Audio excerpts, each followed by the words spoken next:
So we're going to speak honestly for the next 20-ish minutes. Are you okay with that? All right. So here's a question, and I'd love you to all answer honestly. How many of you are sick and tired of hearing about AI? Raise your hands. Louder for the people in the back. You can honestly raise your hand. I do this for a living, and I am so sick and tired about hearing about AI. And you want to know why? Because we have heard about nothing but that for a year and a half. And let's take a moment of silence to think about that one time a long time ago when we all had normal jobs, okay? We called that November 30th, 2022. And we used to have normal jobs. We would go to work, do finance, do business, legal, operations, teaching, tech, all of it. And then one day, this ChatGPT thing erupted on the scene, and your boss is like, we need this in our business. And you're thinking, this thing writes poetry about cheddar biscuits. We need this in our business? Yeah, and apparently, if your business doesn't adopt AI tomorrow morning, you're not gonna have a business, right? How many of you have heard that? Yes, that is a nonsense statement, just so you know. Okay, so for the last year and a half, this is the tech industry's fault, by the way, and me being in the tech industry, fully take blame, completely. All we've done is hear the words AI, AI, AI. McDonald's has an AI, right? Walmart has an AI. Your mama's shop has an AI. Why? Why? We don't know. We don't know. We haven't figured out why this has taken over all of our lives, seemingly in a year and a half. So I am so tired of these sentiments. Like, the first one that's extremely annoying is AI is gonna take my business, right? That is a nonsense statement. That's not gonna happen. But more tired is that someone with AI is gonna take my business, is gonna take my job. Because ultimately, we are all people with AI. Every single one of us. We've been living in this world for a long time. It's not something that just showed up a year and a half ago. It's something that's been around a long, long, long time. So I do work at Microsoft. I worked in tech for 25 years. And this is the quickest adoption I've ever seen of any technology in my life. Usually, I have to go cajole companies. Come on, let's go do this, let's do this. But for the last year and a half, I've been traveling around the world, talking to big businesses, small businesses, governments, education, and they've all asked me the same 5 questions. And I have answered them very honestly, and I'm gonna answer them honestly for you today. 1, AI is super biased, right? And the answer is yes. Yes, AI is super biased. And you can see it in my examples here. Like, first of all, humans absorb bias from AI, which is actually the bigger problem. But AI bias is based on how we look, on our names, on our gender, all of these things. And that is a fact. And the real question is, why is it biased? Because it's made by seemingly smart people. So how can this thing that we're relying on our entire businesses for be so biased? And the answer is many, many things. Part of it is the technical specification. And I'm not gonna do a dramatic reading of this technical specification for you because I would love for you to stay alive till the afternoon. But the answer is many reasons. But the most important reason that AI is biased is because of humans. Because we don't include enough humans, and we don't include enough humans with enough experience. So let's do a dramatic reading of how AI is built, okay? Imagine if I was gonna work with your mayor and build an AI product that lives on a website that predicts the best barbecue joint. Ooh, this is like fighting words now at this point, right? Ready. So how are we gonna do this? First of all, you need diverse data sets. What does that mean? We need data sets from Google, Yelp, TripAdvisor, your mama's recommendations. We need diverse data sets. And the problem with AI is that we really skew toward data sets from the West Coast of the US, which is not a good data set to base on because that's not most of the world. We don't look at data sets from the South, from other countries, from lower economic backgrounds, from all different parts of the world. And that is why the data set we start off with is inherently skewed. The other thing that goes wrong is when we don't remove personal identifiable information, right? We don't remove names, we don't remove ethnicity, we don't remove address. So then people are like, oh, this is women's data, this is people of color's data, and then that data is already skewed. And we don't underweight or overweight where data is skewed for no reason. So skewed data sets that we use to train on is probably the #1 reason. The second is we don't have enough human in the loop. So say I was gonna train this AI model to predict barbecue, I would want people from all demographics to weigh in and say, is Saws the best barbecue? Who thinks so? Raise your hand. Is Dreamland the best barbecue? Raise your hand. This is just biased for me at this point. I'm just researching, okay? Because I've been on a calibration of barbecue while I've been here over the last 24 hours. So you need a human in the loop to be able to ask a question and say, good answer, bad answer, good answer, bad answer. But you can't have one human. You need diverse humans. Different background, socioeconomic background, age, gender, all of these things. You need different kinds of humans to weigh in with what is a good answer and what is a terrible answer.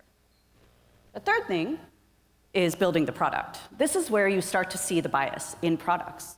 You all remember the Black Nazi incident of last month, right? Yeah, that was unpleasant for everybody.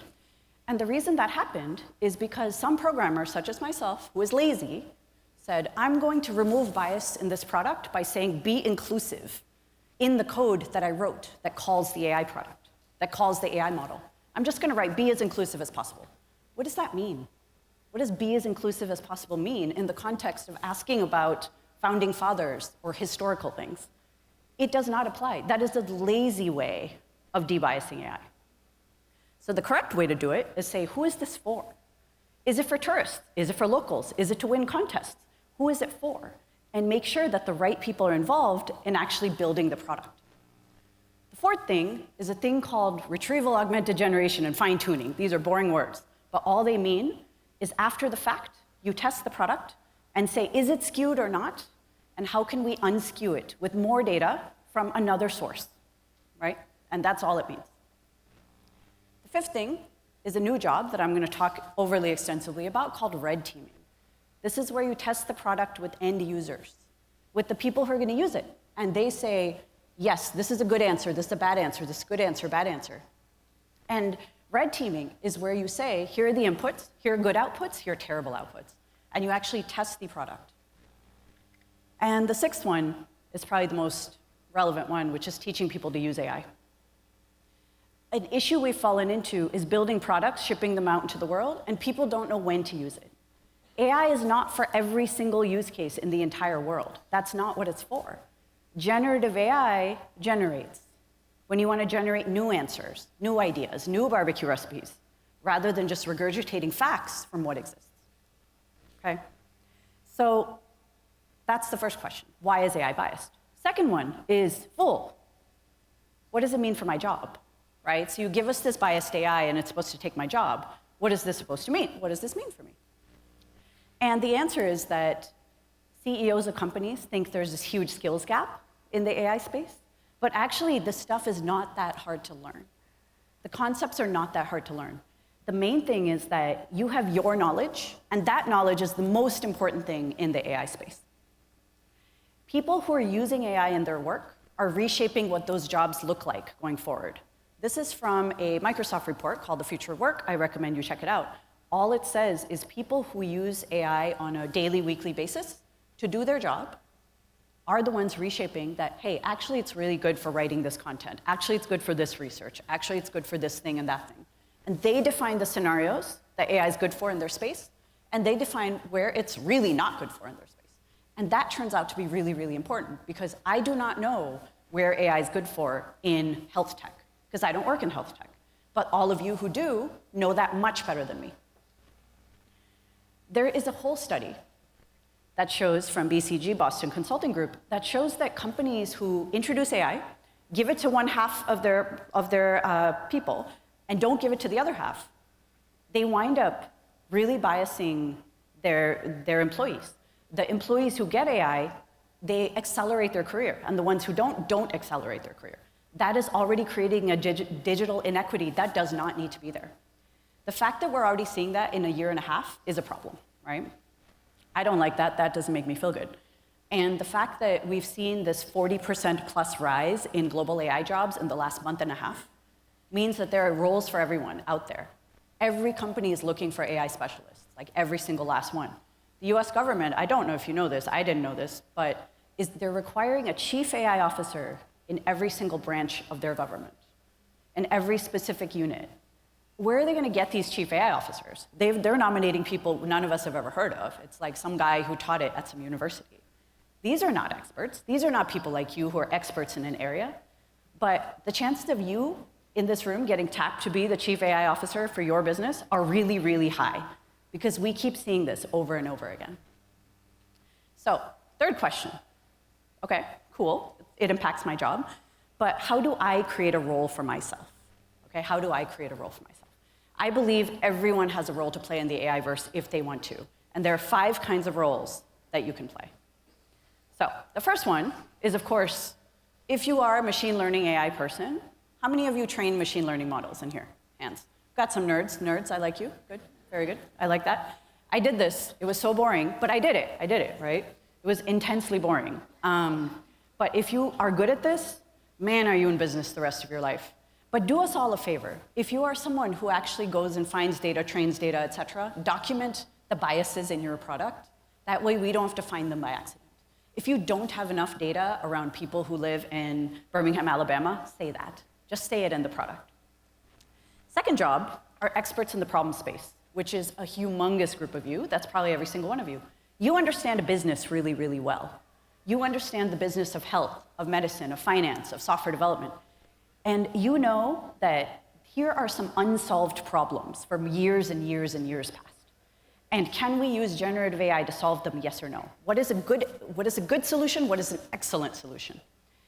And the best thing you can do is put some metrics around it, is to say, we want to move the needle on X thing by Y amount. Can AI help us do that? Yes or no? That keeps it from being random. That keeps it from being, oh yeah, we're like transforming our business with AI. How are you doing that? I don't know. It's old school product management. The third thing is data. How many of you are data nerds? Charts and graphs. Oh yeah, that's all of you. So I have some very good news for you and also some atrociously bad news. The good news, you're going to be employed forever. The bad news, you're going to be employed forever. That's just fact. You know how we can't let doctors retire right now because there's not enough doctors? Yeah, that's going to be you.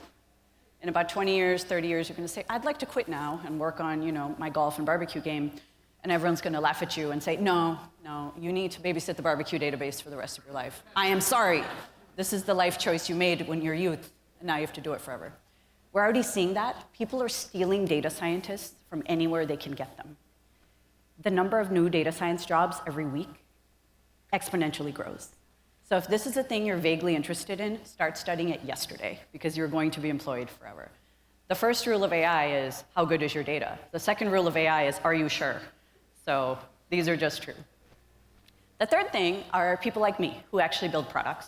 I get in there and I write C++ code because I'm 100 years old. But it's exactly the same.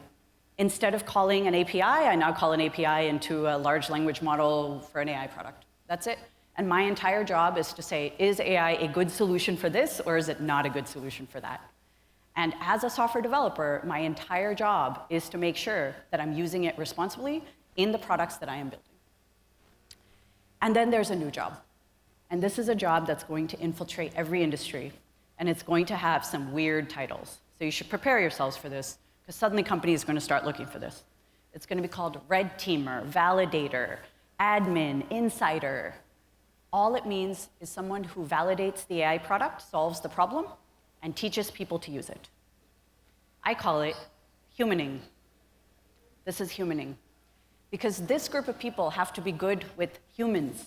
You can't be like me and just talk to a machine and ones and zeros and expect to be successful. No. This person has to be good at teaching normal people why this AI product is behaving the way it does. And you think this is an easy job? This, I think, is the hardest job in the world. And this is where we're going to spend the majority of the next 10 years, is teaching people to use it. Because if we in the room find AI to be kind of exhausting and annoying, people in your life are really tired of hearing about it. Yeah? So that's the third question. The fourth question is, okay, that's a lot of options. How do I choose the role I want to create for myself in the AI-verse? And the answer is, you do it just like you've done anything else. Okay? First of all, every single one of us is going to be AI operators or validators, or both. Okay? Every one of us already probably uses an AI product. We probably try to make sure it's right or not, but we're going to have to do both. So as we're doing both, it's important to figure out your niche. And the richest will be in the niches. Okay? So figure out what you want your niche to be, because a niche sets you up for credibility, uniqueness, personal brand, all of the things your niche has already set you up for. But in the AI verse, a niche is going to be even more important, because 99% of businesses are going to come from personal relationships. Because of issues like deepfakes, because of things like digital avatars, we don't know what's human and what's not. We don't know what's real and what's not. So your personal niche and personal brand is what's going to get you your business. And the ways to do it, and I've done all three of these, so I'm very happy to talk to you about it, is to first infuse it into your current job, maybe. Second one is start doing it on the side of your current job, maybe. Or the third one is start your own business on the side, nothing to do with your current job. Whichever method works for you, do the method. Because in some way or another, you should start infusing it into your business. So there are three ways that you can craft your niche, and I love all three techniques. I call it the and, the focus, and the bridge, okay? So the and is where you say, I have skills in this and that, and I want to live in the intersection of it. So I live in the intersection of tech, running a wine bar called Side Hustle, and running a fashion company called Prima Donna Studios. And it sounds like a nonsense made-up thing, but it is a real thing. I built an AI product to predict the wines that people will like with my food at my bar, all based on Italian grapes. I, of course, had to try all of them, human in the loop, obviously. We don't want to poison anyone. That'll be disappointing. But that is a very unique niche. I am the only wine bar in Seattle, Washington doing this. But automatically, people are like, I want to see your AI-predicted wine with human in the loop. Like, okay, interesting, fun. The second one is the focus, where you drill deep. A friend of mine works in HR. She said, I'm going to create a HR AI product, because she knows a lot about it. So how does she niche down into the job that she already does, right? And the third one is called the bridge, where you take your knowledge of one world and apply it to the other. And that can really apply to so many of you who've had multiple careers. I went to fashion school a long time ago. I learned a lot about 3D visualization, all of these things, pattern making, stitches, darts, everything. And then I started learning 3D modeling for a mixed reality product that you wear on your head. You look like a dork, pro tip, but it was a real thing that happened. So I took my knowledge of fashion design, applied it to 3D visualization, and suddenly I used my tech skills to build a fashion company. And now I'm using my AI skills to refine that fashion company. Which textiles are good here in Birmingham, Alabama? Which colors work on the background of Sloss Tech? These are all questions to be answered, right? And this is where AI can help. But there are many, many ways that you can create a niche for yourself. These are three I like. But I recommend you start thinking about it right now. And the best way to start is to figure out where it fits into your current work, your current processes. You don't have to get it right on a first time. It took me a year and a half to find my niche, really. And as AI evolves and iterates and grows, your niche will grow with it. But there's no time better than now for you to start getting very, very hands-on with the tool of your choice. So it is going to be our responsibility to teach the peoples in our lives. How many of you still get called to fix printers? Raise your hand. Yep, half this room. Knew it, still do. Anyone who has to fix a printer also is going to have to teach AI. That's a fact. I'm sorry, this is our life now. We didn't choose it, right? Thug Life did not, Thug Life chose us. Like, this is it. This is your life now. Okay, and the reason is, deepfakes, they're a real problem. The CEO of WPP, who's the biggest advertiser on the planet, just got fooled by a deepfake CFO trying to steal his money. If the CEO of a billion-dollar company can get fooled by a deepfake, anyone in your life can get fooled by a deepfake. So the fifth question that everyone ends with is, oh, fine, you gave me a lot of information really fast, and this is a lot of homework. So what is the first step? Does anyone know what a Nokia flip phone is? Thank you. Once upon a time, there was a thing called a car phone. If you called someone with that, hopefully you're dying, because it costs $20 a minute to make a call. So if you're not being literally murdered at that moment, do not use it, said my mom to me. Second one, Nokia flip phone. We were so badass though, right? It could do three things. Call people after 8 o'clock. Yes. Text, where are you at? Where are you at? Where are you at? Slowly. BBB 88899. Where are you at? Third one, play Snake. Snake champion right here. Snake champion, okay? Snake champion. We are not there yet with AI. We're at the Nokia flip phone era. We're not at the iPhone era. To get us to the iPhone era, we need all of you to be players in the AI verse. And the way you're going to do it is do your homework, okay? And I'd love everyone to take a picture of this slide and do your homework right now, okay? Take a picture. First, get really familiar with an AI tool in one part of your life. 2, write down the good scenarios and the bad scenarios. 3, share with everyone in your life. Tell people. Get them used to the tools. The way to become an AI expert in your space, which all of you will be, is by getting hands on it from now until the end of time, because we're still fixing printers from 20 years ago. You're definitely going to be teaching AI in 20 years. Thank you so much, Tech Birmingham.